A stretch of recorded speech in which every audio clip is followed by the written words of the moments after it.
जो बहुत सोता है उसको कभी योग सिद्ध नहीं होता। सच्ची मानिए, 3 घंटे नींद में काम हो जाता है, अधिक से अधिक 4 घंटे।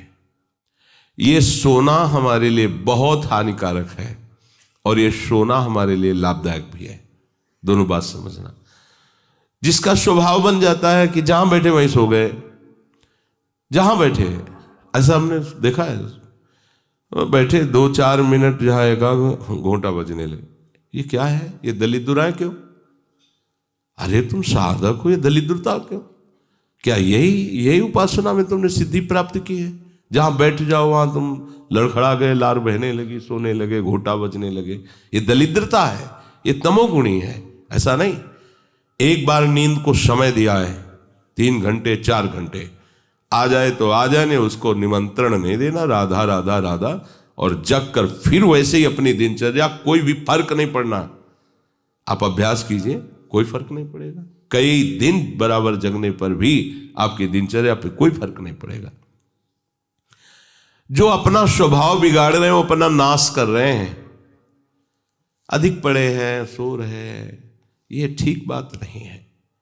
बार बार जो अधिक पड़े रह करके सोने का अभ्यास किए हैं, वो कहीं भी रहे उनको बार बार नींद सताएगी। पड़े रहने में जिनको सुखानुभूति हो रही, सोने में जिनको सुखानुभूति हो रही, वो भजन क्या करेंगे? जो ज्यादा नींद लेते हैं उनकी गाढ़ नींद कभी नहीं होती है। मतलब अब सो चुके, थक गए, ऐसा नहीं आएगा। उनको बहुत प्रकार से विघ्न पड़ने लगते हैं, स्वप्न आदि आने लगते हैं, नींद का स्वरूप लंबा हो जाता है, 10 घंटे 12 घंटे। हमको एक ने बताया था कि हम केवल भोजन के लिए उठते हैं और अपने कमरे में ही पड़े रहते हैं, 18 घंटे वो सोते हैं। वह क्या जीवन आपका है? ये जीवन है? सोना बहुत हानिकारक है। अरे हम परमार्थ के पति के, जितनी बार नाम जप कर लिए वो हमारे बैंक में जमा हो गया। सो के क्या बर्बाद करना है? 3 घंटे 4 घंटे, इसके 5-6 घंटे वो उनके लिए है जो बहुत श्रम परायण है, परिश्रम करते हैं शरीर से, साधक के लिए नहीं। 3 घंटे पर्याप्त है। आप अभ्यास करके तो देखिए, 3 घंटे में आपको बिल्कुल 24 घंटे के लिए तृप्ति मिल जाएगी। हाँ बिल्कुल ठीक है, अभ्यास कर लीजिए। दिन में लेटे रहने पर भी 1 मिनट नींद नहीं। अभ्यास कीजिए। अभ्यास अमृत है और अभ्यास ही मृत्यु है। आपने जैसा अभ्यास कर लिया, अमृत का अभ्यास किया तो अमृत है, और मृत्यु का अभ्यास किया तो मृत्यु है।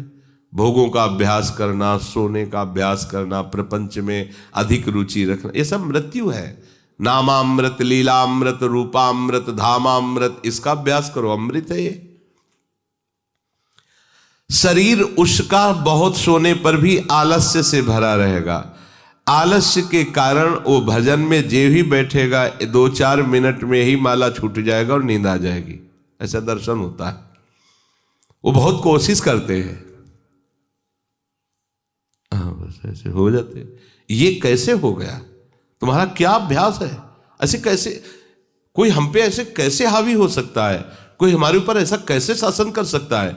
चाहे नींद हो या काम हो या क्रोध हो, आप क्या हो आप समझो। आप भगवान के अंश हो और आप इतना अधीन होते चले जा रहे हैं शरीर के। सत्संग हो रहा है, आप मुंह बगाड़ के सो रहे हैं। कीर्तन हो रहा है, आपको झटके नींद के आ रहे। धिक्कार है आपको जीवन को। आप साधक हो, आप उपासक हो, ये क्या हो रहा है? जहां आपको संपूर्णतया सावधान होकर चैतन्य रहना है, वो आप सो रहे हो। कैसी आपकी दिनचर्या, कैसी आपकी साधना है? आप हो क्या? विचार करना चाहिए। डांटने की विषय नहीं है, कोई तुम्हें जगाए विषय नहीं है। भगवत कृपा से जीवन में कभी अलार्म नहीं बजाया कि हमको इतने बजे उठना है, पता नहीं उठ पाए कि ना उठ पाए। अभ्यास योग युक्त चेतसा नान्यगामिना, ऐसी स्थिति हो कि हम उठ ना पाए तो बात अलग की है। नहीं, बख्शना नहीं इस शरीर को, अब भाई हमें चलो हम नहीं आ रहे, ऐसा नहीं। अगर सांस है, दम है, बिल्कुल इसको बख्शना नहीं। हम केवल आपको उपदेश नहीं कर रहे, बख्शना नहीं। शरीर के प्रति इतना प्यार नहीं दिखाना कि वो हमारे प्यारे से हमको दूर कर दे, ऐसा नहीं। ये जड़ वस्तु है, ये चैतन्य नहीं है। तुमसे ये चैतन्य है। तुम अपनी चैतन्यता को समझो, इसके अधीन हो रहे हो। ये तो बहुत बुरा लगता है जब कोई साधक सत्संग में या माला लेकर भजन करने में या पाठ करने में सो रहा है, तब लगता है। ग्रंथ सामने खोला है, थोड़ा पाठ कर ऐसे ऐसे। एक जगह दर्शन कर ले जाते थे, वो भागवत का स्वाद है। वो श्री जी के सामने भागवत पढ़ते पढ़ते नाक और माथा पूरी भागवत में रख दिया, और 2500 लोग आ जा रहे हैं ऐसे। तो उनको जैसे कहते हैं, पंडित जी श्री हरिवंश, हाँ हाँ श्री हरिवंश। अब ये हो क्या रहा है, ये क्या हो रहा है? अगर आपके अंदर नींद है तो आप चैन से 1-2 घंटे सो लिए दीजिए और फिर बैठिए, चैतन्य होकर बैठिए। ये अपमान है शास्त्रों का।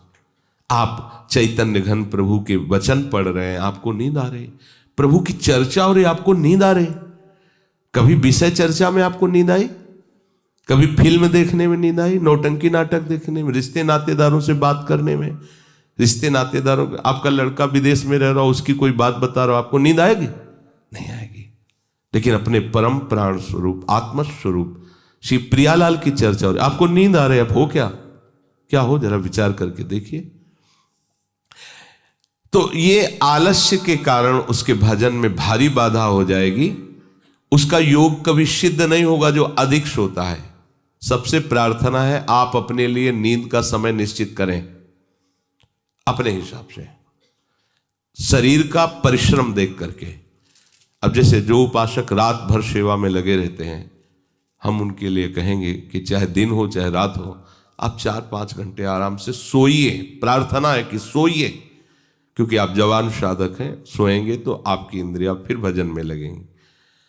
आप अपने को देखिए, यदि आप कोई सेवा बल वाली नहीं करते हैं तो 4 घंटे से ज्यादा आप नहीं लें।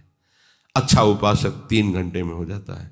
अब आप लोग देख लीजिए, अपनी एक दिनचर्या में नींद का समय आप निश्चित कीजिए, और जो निश्चित कीजिए उसे कम से कम 10 वर्ष तो निभाइए। यहां 2-4 दिन में दिनचर्या बदल जाती है, ऐसे नहीं होना है। साधु का ऐसा नहीं होता।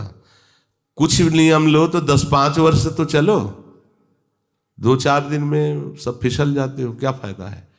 एक नियम लो, हम इतने घंटे सोएंगे, हम छूट देते हैं आपको। आप अपने आप ने नियम लो कि हमारा इतने घंटे में हो जाएगा।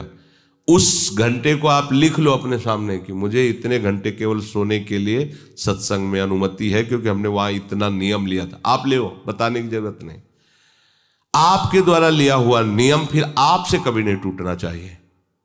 स्वीकार करो आप अंदर से कि आप इतना सोएंगे, पर लिमिट हम बता देते हैं। शरीर अधिक श्रमित जो सेवा में होता है 5 घंटे, गृहस्थी है तो 6 घंटे, साधक है 4 घंटे। भजनानंदी को कहना ही नहीं पड़ेगा, 3 घंटे में हो जाता है। इसी के अंतर्गत आप चयन कर लीजिए। 6 से 7 में मत बढ़ना, क्योंकि सत्संगी हो, इतना भारी श्रम तुमसे नहीं होता। बलराम ब्रजवासी है, 20 वर्ष की बात बता रहे हैं, एक दिन की नहीं, 20 वर्ष की नित्य दिनचर्या से वृंदावन की परिक्रमा, और कितनी मेहनत से चक्की चला करके 150 रुपया करके घर परिवार चलाना, संत सेवा करना, सत्संग सुनना, ये सब गृहस्थ है, परिवार है, भागे घूम रहे हैं परमार्थ के लिए, नंगे पैर पूरे वृंदावन। 20 वर्ष पानी गिरे, पत्थर गिरे, कोई मतलब नहीं। इतनी इतनी एड़ी फट गए एकदम। अब उनको क्या कहोगे? साधु नहीं कहोगे तो क्या कहोगे? ब्रजवासी हैं, रात दिन प्रभु का नाम स्मरण, सत्संग, परिक्रमा सब कर, और मेहनत उठा उठा के बोरा भर बेचना, उसमें कहीं 10-20-50 रुपया बचा लेना, परिवार का पोषण करना। आपके लिए तो कोई सेवा ऐसी नहीं मेहनत वाली, फिर आप इतना लंबा सफर कैसे सोच सकते हैं? वो गृहस्थ होते हुए 2-2:30 बजे जगते हैं, तब अपनी दिनचर्या पूरी करते हैं।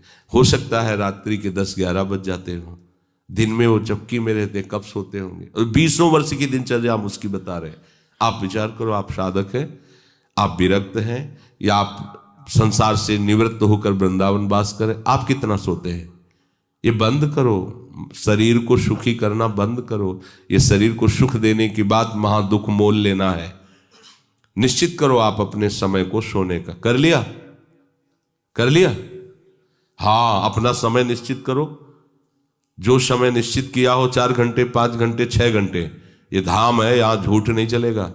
अगर 6 घंटे निश्चित किया तो 6.25 घंटे नहीं होना चाहिए। उसी को आप विभाजित कर लीजिए, 4 घंटे रात्रि में सो लीजिए, 2 घंटे दिन में सो लीजिए। आपको अगर 6 घंटे सोना है, 4 घंटे सोना है, 3 घंटे आप रात्रि में, 1 घंटे दिन में विश्राम। अगर आपका रात्रि में हो जाता है तो दिन में विश्राम की जरूरत नहीं। आपको इस पर आना पड़ेगा। आपसे कांच छुड़वा रहे हैं, मणि पकड़ा रहे हैं आपको, घाटे का सौदा। आप क्या कर रहे हो? मणि देकर कांच खरीद रहे हो, और आपका कांच छुड़वा के मणि। इंद्रनील मणि श्याम मनोहर 7 कुंभ तन गोरी, इनके समीप चलना है, इनकी जूठन पाना है, इनके साथ खेलना है। ये सौभाग्य प्राप्त करने के लिए जो असत धारणाएं हैं उनको मिटाना होगा। जागृतो नैव चार्जुन, ये तो अधिक सोने वाले की बात हुई। अब कह रहे हैं अधिक जागने वाले को भी सिद्धि प्राप्त नहीं होती। जो बिल्कुल सोता ही नहीं है, ऐसे होते हैं।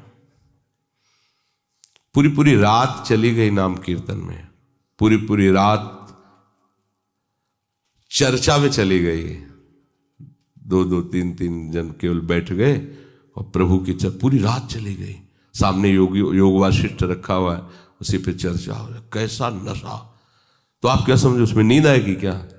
जो इंद्रियों को खुराक मिलनी चाहिए वो मिल जाती है।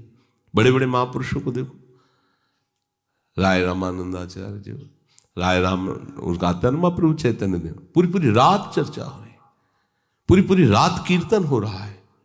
क्या होता कि सुबह सब ऐसे लुढ़के हैं नींद में? नहीं, यहां उनकी बात हो रही है जिनकी अभी रुचि भजन में नहीं हुई है। उनको समय से सो जाना चाहिए, समय बर्बाद नहीं करना है। जो नींद का समय दिया है उसमें नींद आए या ना आए, हमें सोने के लिए नहीं लेटना है।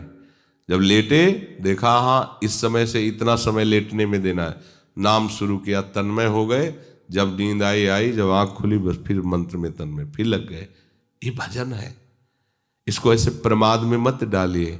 यहाँ दिनचर्या हो गई, अब पड़े हैं, करवट बदल रहे हैं, समय निकलता चला जा रहा है, आज सत्संग में क्यों नहीं आए, सो गए थे, ऐसा नहीं होना चाहिए। जो बिल्कुल नींद नहीं लेता उसका अभ्यास ठीक नहीं होगा, वो निरंतर भजन में बाधा पहुंचा देगा।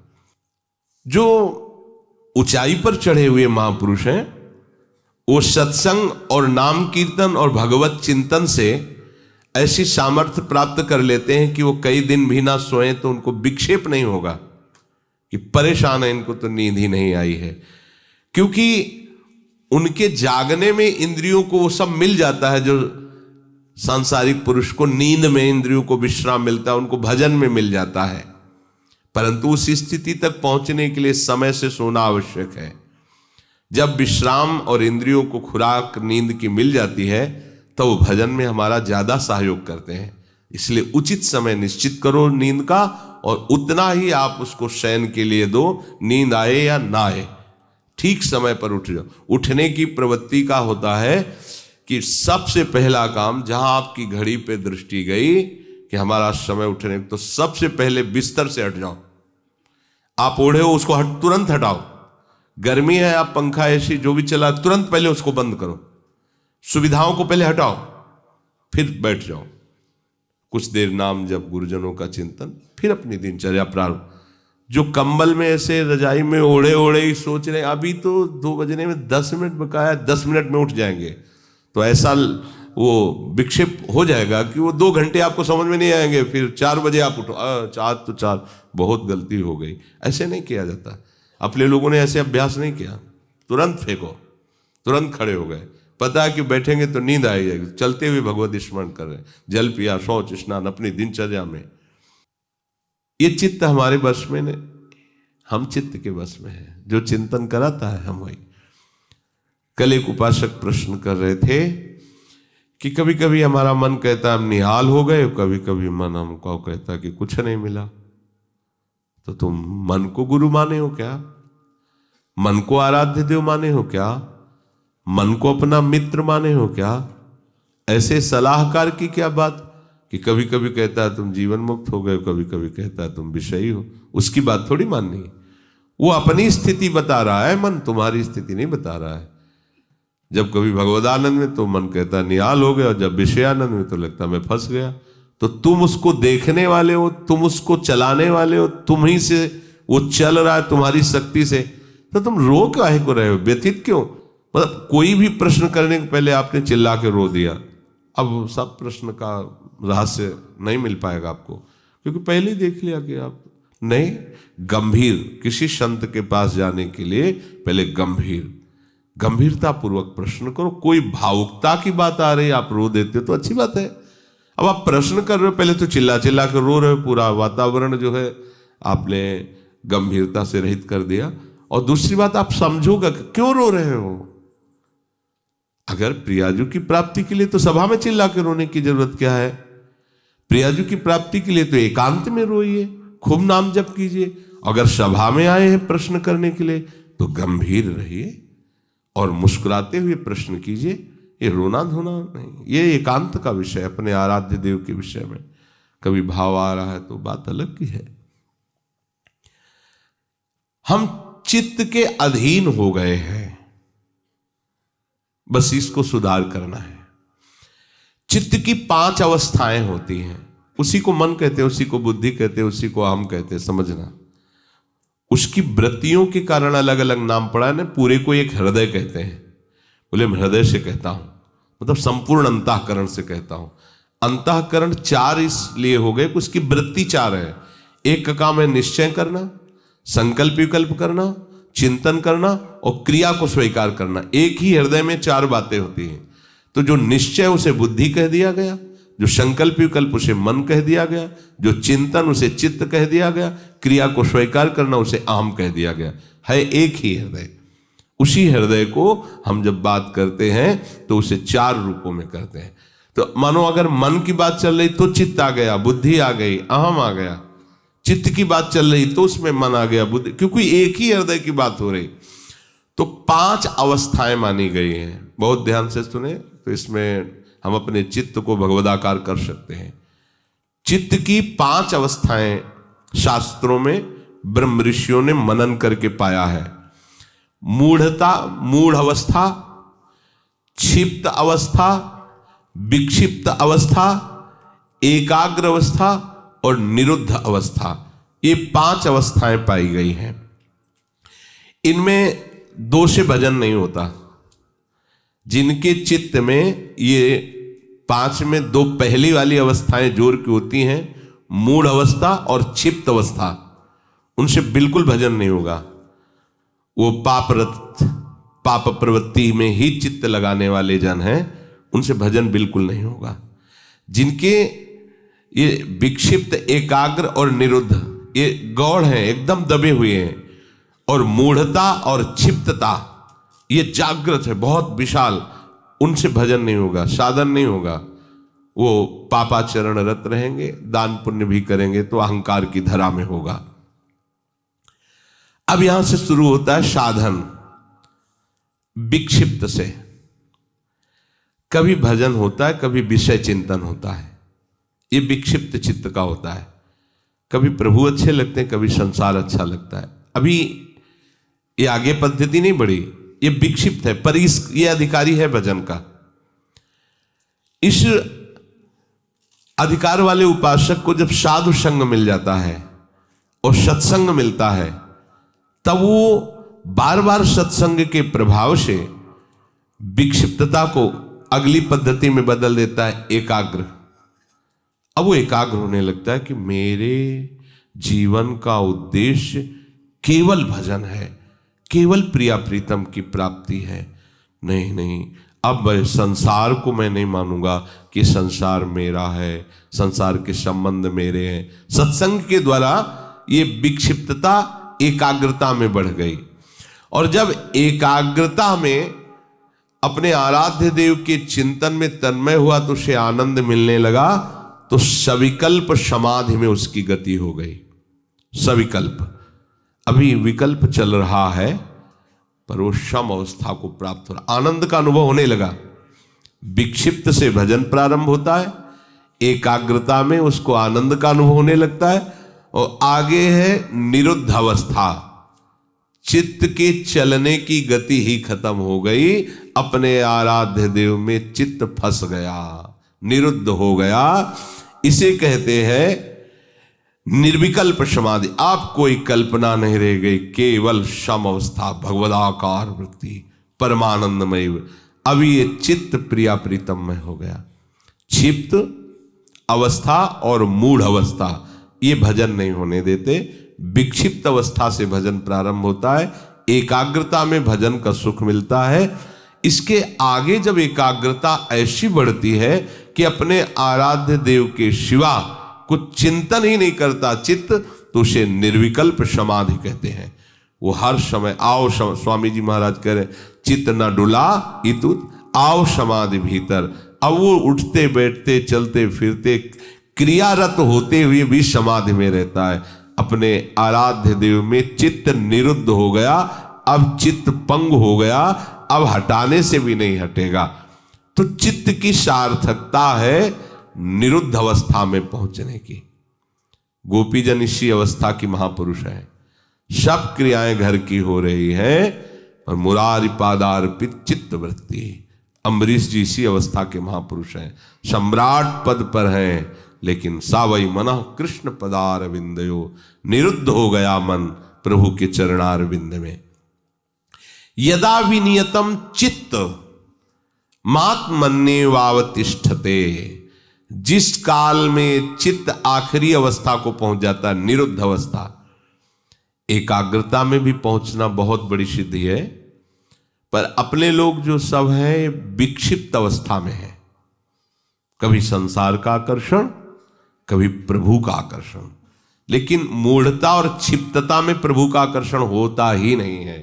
वो उसी में लगा रहता है प्रपंच में, बस लड़का बच्चा परिवार खाना कमाना, धर्म से धन आवे या अधर्म से आवे, इसका कोई भेद उनके अंदर नहीं। धन आना चाहिए, भोग सामग्री मिलना चाहिए। जो विक्षिप्त अवस्था से भजन प्रारंभ होता है वो संत संग से एकाग्र होता है, और भजन का जहां आनंद मिला वो निरुद्ध हो जाए, फिर छोड़ नहीं सकता। फिर तो चित्त प्रभु के चरणों में, या चित्त चोर ने चित्त को चुरा लिया। ये जो स्थिति है उसे कह रहे हैं विनियतम चित्तम यदा। यदा माने उस समय जिस काल में चित्त निरुद्ध अवस्था को प्राप्त हो जाता है, वो स्थिर हो जाता है अपने स्वरूप में, आराध्य देव में। चित्त भगवदाकार हुआ कि अपना वपु अनुभव में आ जाता है। जो स्वरूप है सहचरी वपु, सहचरी वपु अपने आराध्य देव के समीप ही होती है। इसलिए आराध्य देव अलग से ध्यान में नहीं आते, अपने को वहीं देखता है प्यारी जो प्यारे जो के समीप। जब राधिका श्याम प्रसन्न भये तब नित्य समीप सु खैंच लये, और हरिवंश समीप सदा तिनके, सुख संपत्ति दंपति जो जिनके। तो हम अभ्यास करें, हमारा चित्त विषयों में विक्षिप्त न हो, प्रभु के नाम रूप में एकाग्र हो, और ऐसा एकाग्र हो कि फिर चलायमान ही न हो, अर्थात निरुद्ध हो जाए, तो हमारी स्थिति प्रिया प्रीतम की समीपता का अनुभव करने लगे।